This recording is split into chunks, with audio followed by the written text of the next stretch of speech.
ஒருத்தருக்கு for example ஒருத்தருக்கு அப்பா இல்ல, அம்மா இல்ல, நண்பன் இல்ல அப்படின்னா இவங்க எல்லாம் யாருன்னு யோசிங்க. நான் அந்த மாதிரி நினைச்சிருக்கேன். எனக்கு யாரும் இல்லாத போது குரு கிடைக்கிறதுக்கு முன்னாடி சொல்றேன். இவங்க எல்லாம் நான் நல்லா இருக்குன்னு நினைச்சாங்க. இப்ப என் கூட இல்ல, எங்க இருக்காங்க? என் கூட தான் இருக்காங்க. அவங்க இருக்கும் போது எனக்கு எப்படி ஒரு ஃபெயிலியர் வரும் அப்படின்ற ஒரு மோட்டிவேஷன் ஃபேக்டரை இவங்களை எடுத்துக்கிட்டேன். அவங்களோட அன்பை நினைச்சு பார்த்திருக்கேன், கொடுத்த நம்பிக்கையை நினைச்சு பார்த்திருக்கேன். அது போல நீங்களும் நீங்க நினைச்சு பார்த்து 3 முறை வாழ்க்கை சொல்லுங்க.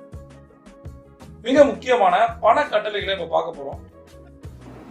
நான் என் வாழ்க்கையில் மகிழ்ச்சியுடன் பணத்தை ஈர்க்கிறேன். நான் என் வாழ்க்கையில் மகிழ்ச்சியுடன் பணத்தை ஈர்க்கிறேன். நான் என் வாழ்க்கையில் மகிழ்ச்சியுடன் பணத்தை ஈர்க்கிறேன். பணத்தை ஈர்க்கிறேன் சரி, அதெல்லாம் மகிழ்ச்சியுடன் பணத்தை ஈர்க்கிறேன்.